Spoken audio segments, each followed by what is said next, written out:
Hello बच्चों, इस video में हम पढ़ने वाले हैं चैप्टर नंबर 6। लास्ट वीडियो में हम चैप्टर 5 तक कंप्लीट कर चुके हैं। मेरे पास क्लास 6 की इंग्लिश की बुक है जो मैं पढ़ा रही हूँ, और इस वीडियो में हम चैप्टर नंबर 6 की हिंदी को समझेंगे।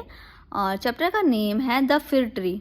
तो चलिए बच्चों शुरू करते हैं इस चैप्टर को। इसको सबसे पहले हम हिंदी में समझेंगे और उसके बाद इसका दिया हुआ बुक वर्क पूरा करेंगे। तो शुरू करते हैं। ये पेज नंबर 37 पर है। तो देखिए, पढ़ने से पहले क्या आपने कभी भविष्य के बारे में सोचने में इतने व्यस्त होने के कारण वर्तमान काल का आनंद लेने का मौका गंवाया है? आइए एक सनोवर के पेड़ यानी कि फिर ट्री की यह कहानी पढ़ें, जो बड़ा होने के लिए इतना उत्सुक था और बड़ी चीज़ों के लिए इतना व्याकुल था कि वह वर्तमान पल में जीना ही भूल गया। यानी कि अगर आप भविष्य के बारे में सोच रहे हैं तो, और वो भी इतने ज़्यादा एक्साइटेड हैं कि जल्दी से मैं बड़ा हो जाऊं, जल्दी से, तो फिर आप अभी के समय को गंवा रहे हैं, क्योंकि आपका हर समय को जीना बहुत ही ज़्यादा महत्वपूर्ण है। हर एक मिनट को आपको एंजॉय करना बहुत इम्पोर्टेंट है। लेकिन अगर आप ये सोच रहे हैं कि जब आप बड़े हो जाएंगे, जब आप 25 से 30 साल के हो जाएंगे, तब आपके मज़े ही मज़े होंगे, तो ऐसा नहीं है। तो इसीलिए आप अभी एंजॉय करिए और अपने हर समय को एंजॉय करिए, क्योंकि वो समय अलग होगा और ये समय बिल्कुल आपका अलग चल रहा है। तो चलिए शुरू करते हैं, समझते हैं। जंगल में एक छोटा प्यारा सा सनोवर का पेड़ यानी फिर ट्री खड़ा था। उसकी जगह बहुत अच्छी थी। उस पर सूरज की धूप चमकती थी, ताजी हवा भरपूर थी और उसके चारों ओर उसके कई बड़े आकार के साथी यानी कि पाइन्स, चीड़ और सनोवर यानी फिर्स के पेड़ उगे हुए थे। लेकिन वह छोटा सनोवर का पेड़ बस किसी भी तरह जल्द से जल्द एक बड़ा पेड़ बनना चाहता था। जल्द ही उसकी प्रार्थना सुन ली गई और वह बढ़कर एक लंबा और शानदार पेड़ बन गया। पतझड़ के मौसम में लकड़हारे हमेशा आते थे और कुछ सबसे बड़े पेड़ों को काट डालते थे। ऐसा हर साल होता था और वह युवा सनोवर का पेड़, जो अब बड़ा हो चुका था, यह नजारा देखकर कांप उठता था। कटे हुए पेड़ों को गाड़ियों में लाद दिया जाता था और घोड़े उन्हें जंगल के बाहर खींचकर ले जाते थे। पेज नंबर 38 पर। वे पेड़ कहाँ जाते थे, उनका क्या होता था? बसंत ऋतु में जब अबाबिल यानी स्वैलो और सारस यानी स्टोक पक्षी आए तो पेड़ ने उनसे पूछा कि क्या आप जानते हैं कि उन्हें कहाँ ले जाया गया है? क्या आप उनसे कहीं मिले हैं? सारस ने सोचते हुए सिर हिलाया और कहा, हाँ, मुझे लगता है कि मैं जानता हूँ। जब मैं मिस्र यानी इजिप्ट से उड़कर यहाँ पर आ रहा था तो मुझे कई जहाज मिले। उन जहाज़ों पर शानदार मस्तूल यानी नाव के खंभे लगे थे और उसमें सनोवर की महक आ रही थी। जब क्रिसमस का समय आया तो काफ़ी छोटे पेड़ों को भी काट दिया गया। इन युवा पेड़ों को गाड़ियों पर रखा गया और घोड़ों से उन्हें जंगल के बाहर खींचा। वे कहाँ जा रहे थे? सनोवर पेड़ ने पूछा। हम जानते हैं, गौरैया ने चहकते हुए कहा। हमने नीचे शहर में खिड़कियों के अंदर झांका है। वहाँ उनका बहुत ही शानदार स्वागत होता है, जिसकी कोई कल्पना भी नहीं कर सकता। हमने उन्हें गर्म कमरे के बीचों बीच लगे हुए देखा, जिन्हें सबसे खूबसूरत चीज़ों, सुनहरे सेबों, जीजर ब्रांड यानी कि खिलौने और सैकड़ों बत्तियों से सजाया गया था। और फिर? सनोवर के पेड़ ने पूछा। फिर क्या होता है? हमने इससे ज़्यादा कुछ नहीं देखा, लेकिन वह बहुत खूबसूरत थे। समुद्र पार करने से तो यह कहीं बेहतर है, पेड़ ने खुश होते ही चिल्लाकर कहा। क्रिसमस कब आएगा? अब मैं लंबा हो गया हूँ और अब मेरी शाखाएं भी वैसी ही फैल गई हैं जैसे पिछली साल ले गए पेड़ों की थी। हमारी मौजूदगी में आनंद लो, हवा और सूरज की रोशनी ने कहा। लेकिन पेड़ ने बिल्कुल भी आनंद नहीं लिया। वह बढ़ता गया और बढ़ता गया और सर्दियों और गर्मियों दोनों में हरा भरा रहता था।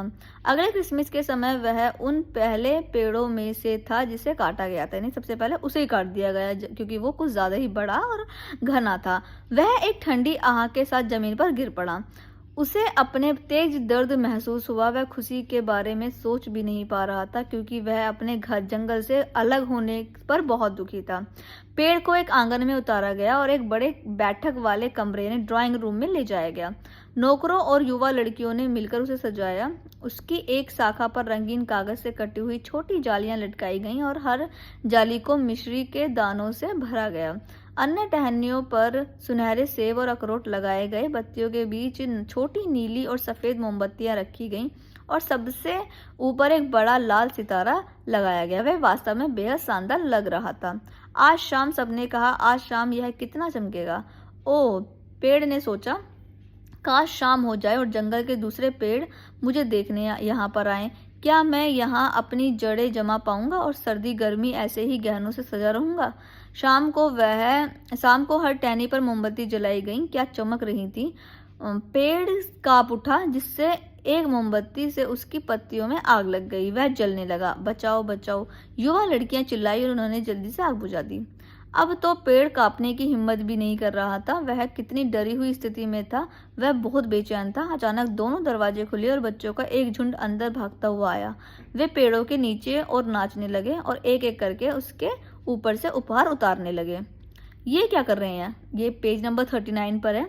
ये क्या कर रहे हैं। पेड़ ने सोचा, अब क्या होने वाला है। अब मोमबत्तियां टहनियां तक जलकर बुझ गईं और जैसे ही वे बुझी उन्हें एक एक करके हटा दिया गया। बच्चे उपहारों पर इस तरह झपट पड़े कि पेड़ों की सारी शाखाएं चरमरा गईं।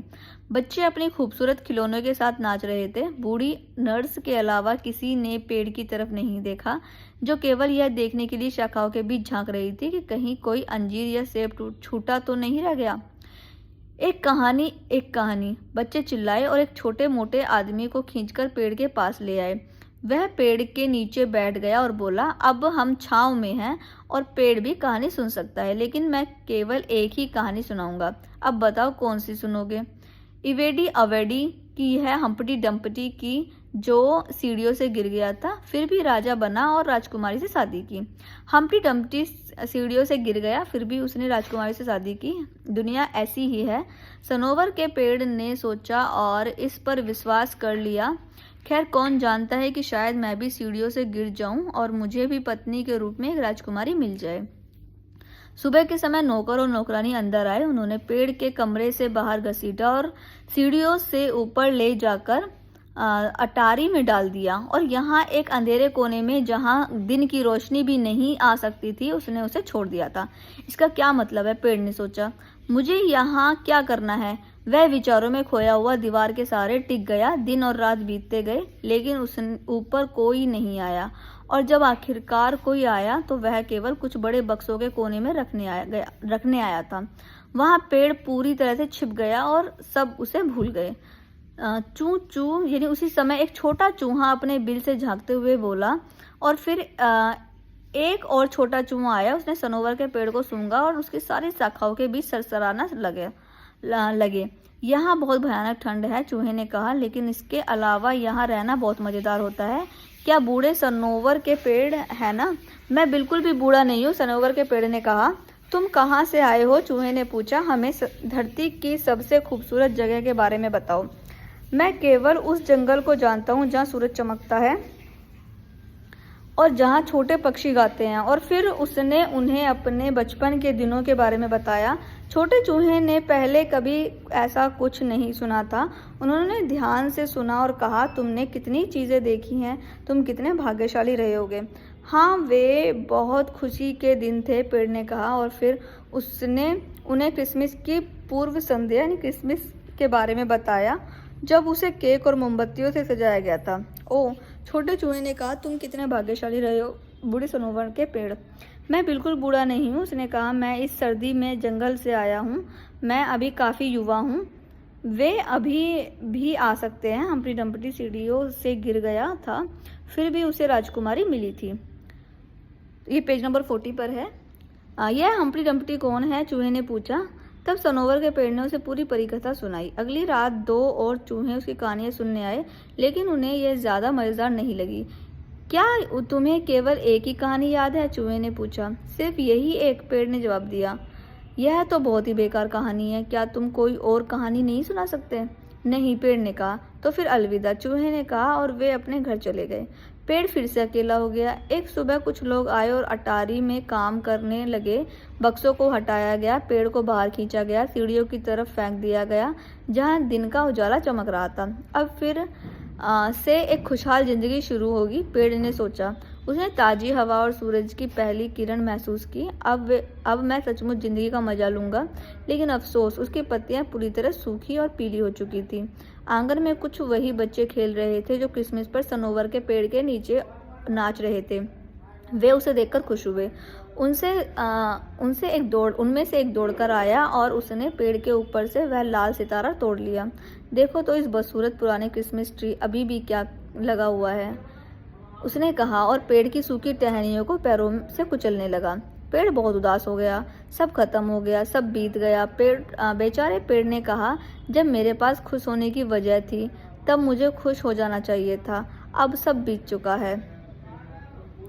यहाँ पर देखिए ये पूरा चैप्टर हो गया है पूरा। तो यही इस कहानी में बताया गया है कि जो स्टोरी है वो एक पेड़ पर है, फिर के पेड़ पर है, जो जब छोटा था तब उसके पास सारी सुख सुविधाएं सब सारे मज़े थे, लेकिन जैसे ही वो बड़ा हुआ तो दुख शुरू हो गया।